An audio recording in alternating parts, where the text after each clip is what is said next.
want a coffee or anything? Tea? Maybe just water or... Water? Okay, I'll ask them to...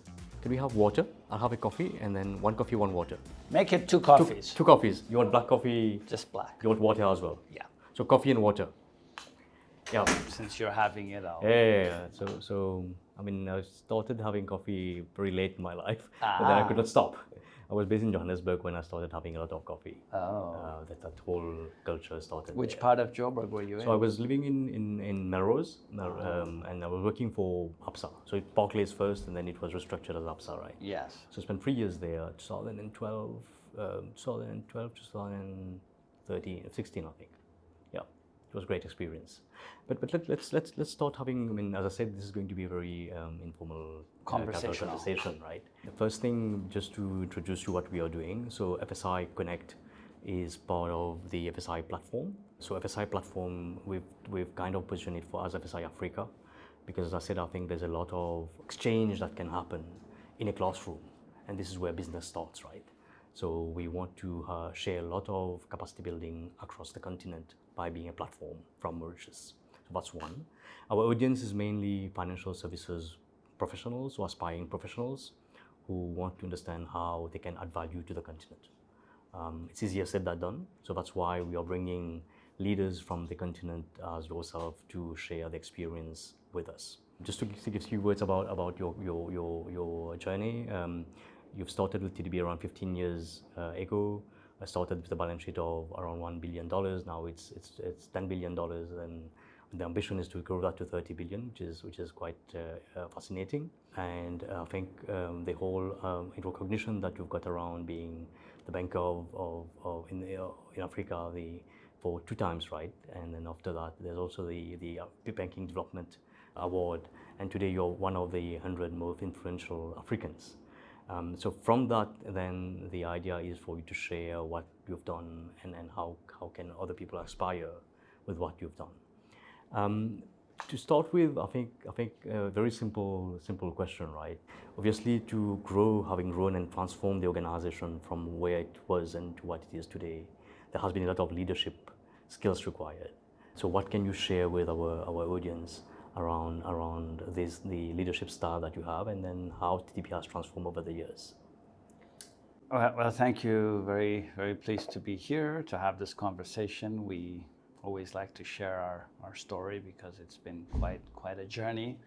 We're formed 41 years ago as a financial institution, and the early years were teething years, as it always is for startups and new entities. And of course, being a Pan-African financial services operation, we were very closely related to the landscape of Africa. So the early years were very choppy, as you would know. The 80s and the 90s were very difficult. So the institution never really managed to get onto a significant growth path until the turn of the millennium. And then that's when significant growth started to come in. I joined PTA Bank in 2012. At the time it was an up-and-coming bank, but quite small, relatively speaking, given that it covered 20-something African countries. I was in South Africa at the time, working for a similarly orientated institution, but it was a South African bank that was very prominent in the continent, very strong, with a far bigger balance sheet, maybe close to 10 times larger than PTA Bank. So when I came in, I realized that there was an imperative of growth, but to make growth happen, of course, you have to modernize an institution and you have to build confidence. And that modernization and confidence building had to do with, of course, ensuring that the institution was properly wired and properly populated with the right talent. And with the talent and the strategy, of course, you start building up systems, you start building up structures, you get a lot of institutional capabilities to emerge that then becomes part of the character of the growth that will then follow. And so in the early years, we were very quiet. We were really just generally going through a very, very deep reflection. And of course, we had an idea of what cutting-edge, world-class financial institutions have by way of setup. And we did a lot of benchmarking, a lot of gap analysis, and we said, all right, for us to boost our capacity, attract capital, get our ratings up, and build strategic partnerships worldwide, we really need to start reconfiguring the institutional framework. And so that became the sort of ground zero moment for us. Yeah. And from there, we started to invest heavily in people. And together with the people came the systems, improved business processes, and quite a bit of structuring, actually, because we didn't have offices in as many places.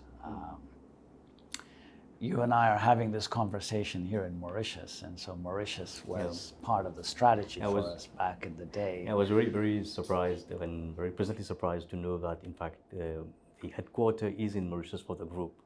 So you are the president and managing director of the Trade and Development Bank Group, and the group is structured through Mauritius and has been here for some time. Could you tell a bit more about how this story and this whole structure came to be? Yeah, so that, it was, again, part of our innovation, our journey of transformation. As we were modernizing and looking to uplift on various levels, we realized that the next level of transformation. Just get the coffee and then sorry about that. Just careful. I'll just take this for. It's fine. Thank you. Thank you very much. So thank you. As part of the structuring, apart from dealing with people, systems, of course, the strategy and all of that, we did realize that domiciliation mattered. You needed to be on a strong platform. So we established Nairobi as an operations hub. Mm-hmm. And then asked ourselves a question, as we became a development finance group, as opposed to a single bank model, we asked ourselves what would be the most compelling jurisdiction to expand our presence and establish new operations in the most competitive jurisdictions in Africa. And of course, Mauritius has always been a member state from very close on in our story, and we obviously knew Mauritius was a very strong financial services center, and it was very well rated, obviously investment grade, and Mauritius is an amazing story of transformation in its own right. So naturally, we were very attracted to the Mauritius opportunity, and we managed to convince our shareholders that to set up an asset management company and to establish various funds, Mauritius was the most competitive and strongest jurisdiction to do that for Africa. We said the region should put its best foot forward as it engages the rest of the world. So Mauritius became our best foot forward on the financial services positioning. So asset management, special purpose funds, and then we established an insurance company, a captive insurance company. Yes. And Mauritius was the only country in our region that had a regulatory framework for captive insurance entities. And so after asset management came captive insurance, and then the banking business also adopted a decentralization strategy, and that meant establishing centers of excellence in different parts of the continent that we served. And we realized that the Indian Ocean area was an area of its own, where you have a number of island states. Apart from Mauritius, you have Seychelles, Madagascar, Comoros, and they're all members as well. And we figured, Mauritius would be a natural hub for our Indian Ocean operations. So Mauritius then became the banking center for the Indian Ocean countries, but also the global headquarters for the group. So we have a banking team that's based here, that's headquartered here, that looks after Mauritius and the 3 other island states. And then we, of course, have the asset management teams that are based here. The insurance operations are here. We outsourced it to a Mauritian firm, first-class Mauritian company, Rogers Capital. So they manage our captive insurance company, and it's been a very good story. And we work with several Mauritian administrators, fund administrators, Accorian being the lead one. Back in the day was also ABAX, which got taken out by Accorian. So it's been a journey of not just transformation and evolution, but also discovery, because we've really gotten to know Mauritius very well in the process, and with all these different partners. So not just the financial services ecosystem, but also the commercial banks here in Mauritius became very strong partners of ours. So historically, we had always had a relationship with MCB, but then that really built up with AfriAsia, State Bank of Mauritius, and Mao Bank also coming into the fold. So today we have 4 strong commercial banking relationships here, and it's not just them acting as commercial banks for us, or correspondent banks on the rupee side, or even internationally. It's also them becoming investors in some of our special purpose funds. So we discussed about that. But I think it's really interesting that you know Mauritius inside out, right? And I've known that you also have a lot of fond memories about Mauritius. One thing that I've seen recently, and you can confirm that, is that the growth in Africa today, over the last 10 years or so, are kind of accelerated compared to previously. If you look at infrastructure, if you look at the digital divide now, which is becoming less and less, if you look at the even in terms of people moving around, and we all talk about the demographic dividend, right, which is there, but it's not going to be there forever. Agreement one agreement which is there, which is the Africa Free Trade Continental Infrastructure or Platform. Do you see that this is something that's really going to change the face of economies in Africa going forward?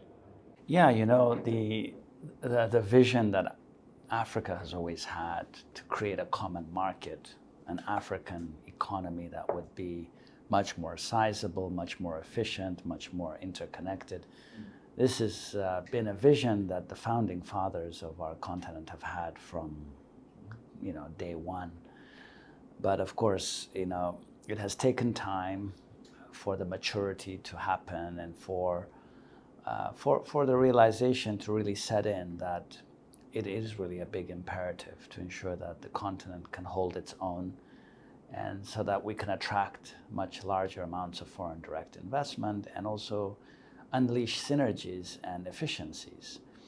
And we have a big challenge in the area of efficiencies because we have a lot of landlocked countries who don't have competitive transport and logistics services. And so the AFCFTA has become a very important part of the strategy of the continent, because even for big countries, even if you're South Africa or Egypt or Nigeria, you still are looking for markets. They're significant themselves. Of course, they're sizable African economies, but on global terms, they're not as sizable, because when you look at the global economic landscape, you have very large economic players. Yeah. We know what you have in Asia. We know how the EU has come together and created a formidable pan-European market and economic system. And of course, the United States has always been outstanding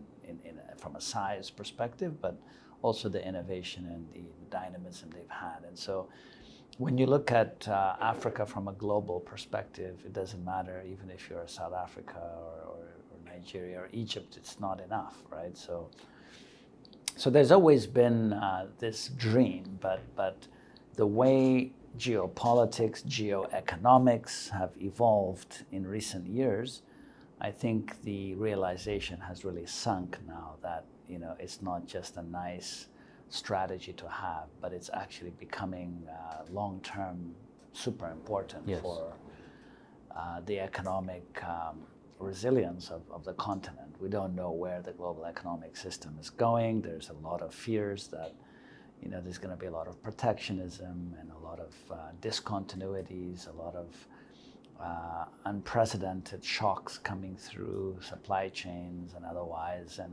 And so clearly now most African leaders really understand that it's not just a nice to have strategy anymore. It's going to become central to us unlocking the potential of this continent.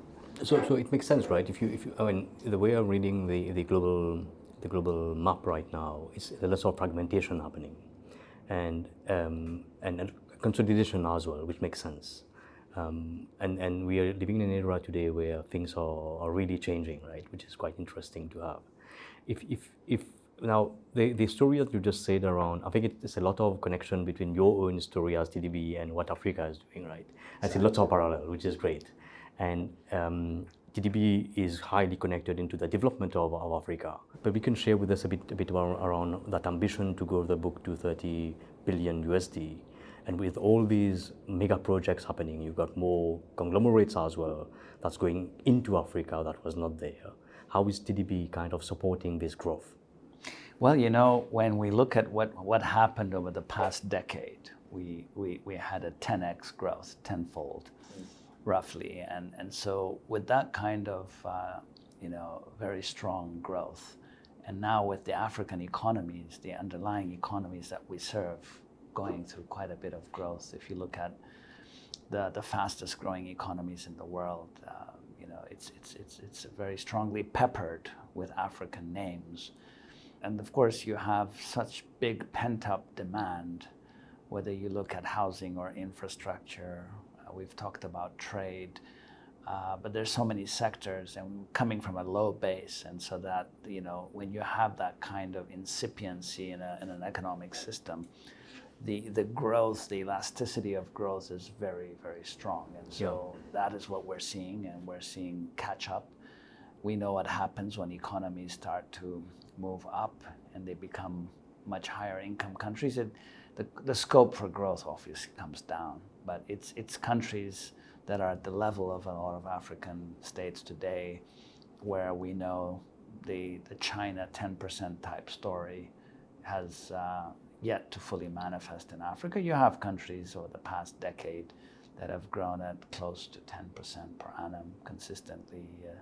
You've had success stories, and of course Mauritius itself is one case, and you've had others like Rwanda, like Ethiopia.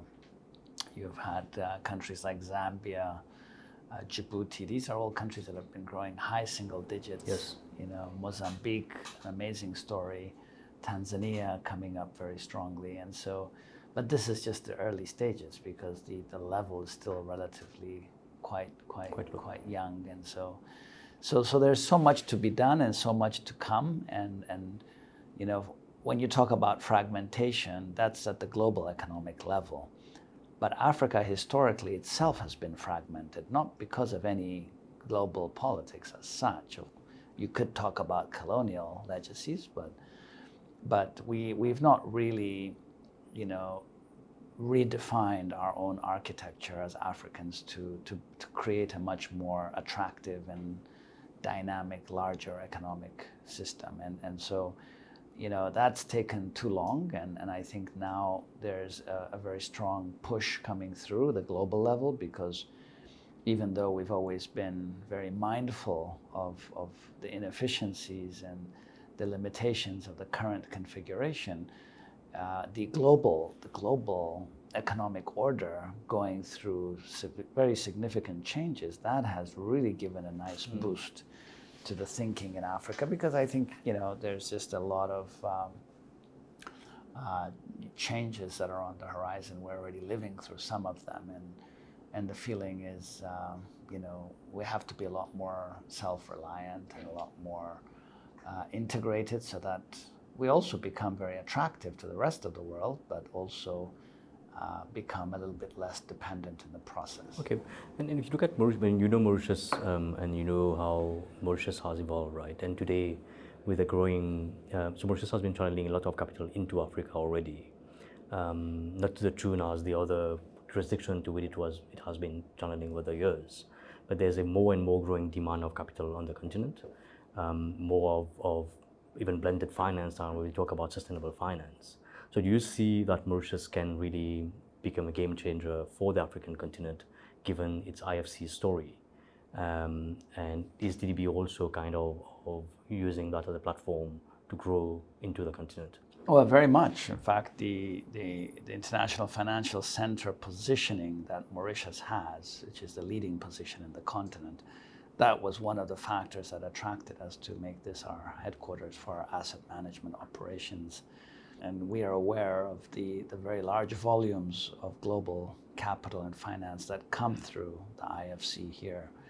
And so for us, we've always seen a very interesting convergence in the mission and the mandate of TDB Group as a trade and multi-sectoral development financier, acting as a global intermediary ourselves, and underpinning that by a jurisdiction that also plays the same role at an economic level, at a sovereign level. Yeah. So it's a very strong match, and that's why we've had a very good run here in Mauritius, and why we feel the future is going to be a very interesting one as Mauritius continues to unpack its own strategy and become a stronger and more efficient intermediary itself as a platform, to also look at possibly capital market plays that can also help create listed opportunities for African enterprises in ways that no other African jurisdiction has managed to do that on a significant scale. There's a lot of talk about that. The Johannesburg Stock Exchange has always thought of that, but it's not coming through strongly yet, and there's just a lot of friction and rigidity. So, I think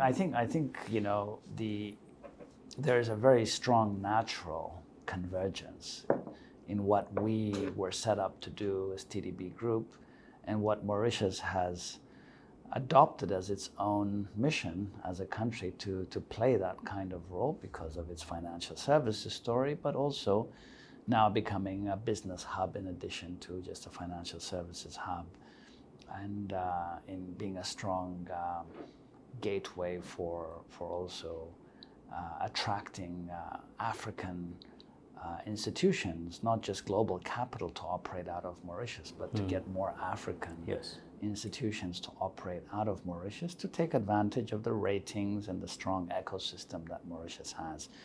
TDB Group, in its asset management operations, has managed to establish a number of special purpose funds here in Mauritius in partnership with our member states. So the Sovereign Wealth Fund of Angola and the Sovereign Wealth Fund of Ethiopia, they've both set up funds operating out of Mauritius together with us, and as their partners. And we see several other countries also thinking similarly. So it'll be a very interesting way of leveraging their own domestic strategies as sovereign wealth funds, but to have a leg in a jurisdiction that adds value. Well, that's great. And because they're already part of TDB Group, it's a very seamless play for them to have a leg here through their sovereign wealth funds to take advantage of the Mauritius ecosystem through the TDB Group setup. And then it becomes a double play. TDB Group on top of the Mauritius system. Exactly right. So this is what we discussed a bit earlier, that we always talk about being the gateway or the platform to Africa.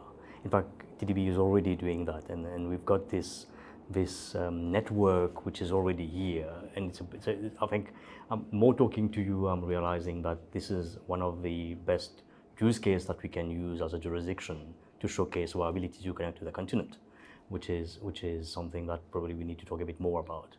But one last advice, if I can put it, if I can use this term, we are.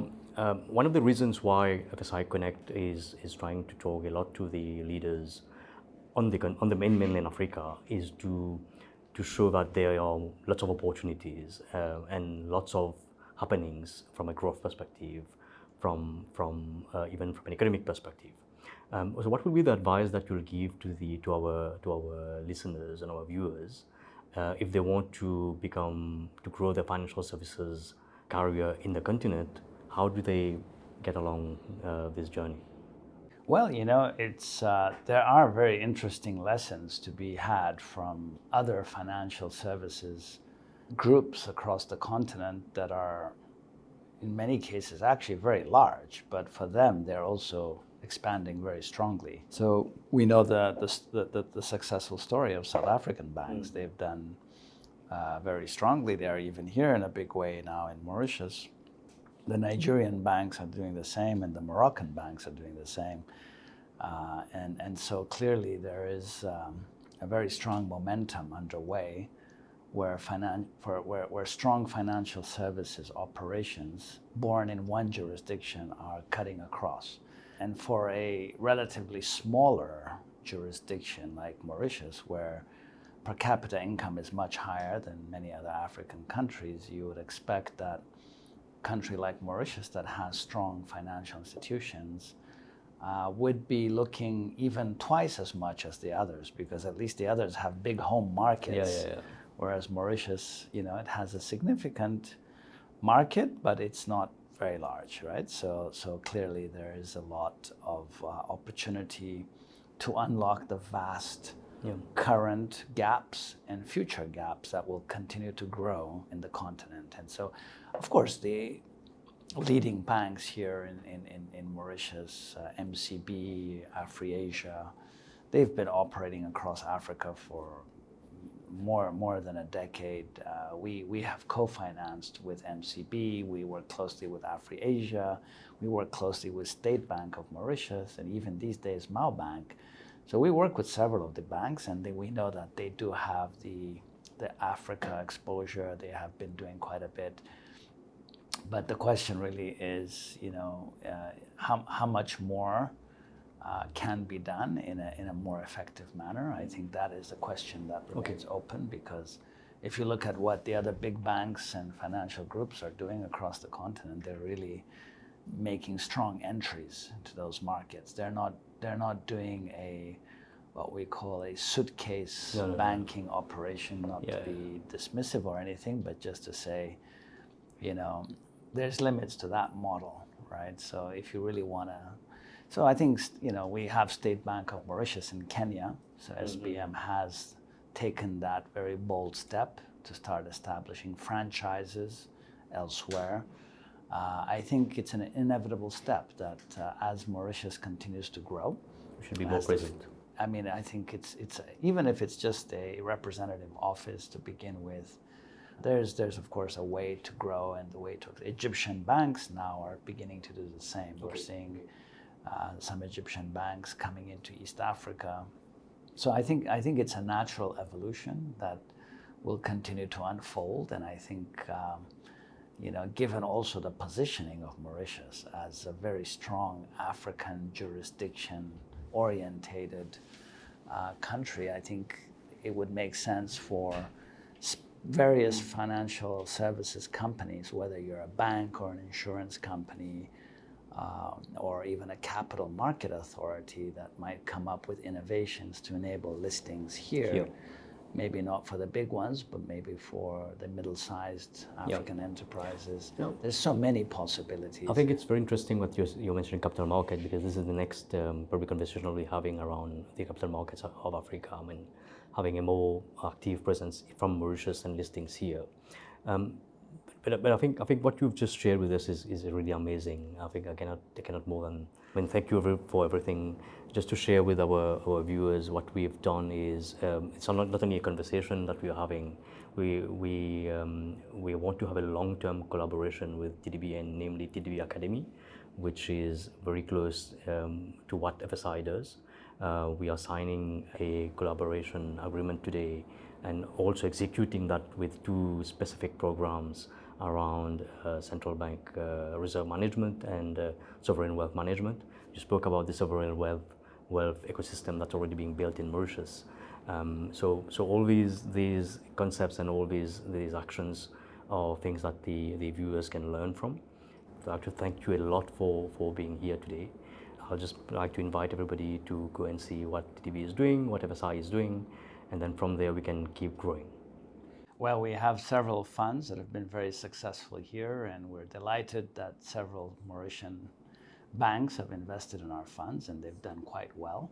And we are building syndications, club deals. There's so much we like to do with our Mauritian partners here. So it's been a good story, but the best is yet to come, and we look forward to the partnership with 𝗙𝗍𝗂 so that we can take advantage also of the skills development, the partnership development side of things, because Mauritius also is got a very particular strategy around capacity building and education. We've seen what's been happening on the university front here. So 𝗙𝗍𝗂 being a think tank, a center of excellence for the sector, I think it has quite a bit of credibility to be able to work closely with us to roll out services and opportunities for the continent. And thank you very much. I couldn't have said that better than you. I mean, we'll keep collaborating. Again, Mr. President, thank you very much for being with us today. We'll keep talking. Thank you for having me. Pleasure. All the Thank you best. very much. Thank you. Sure thing.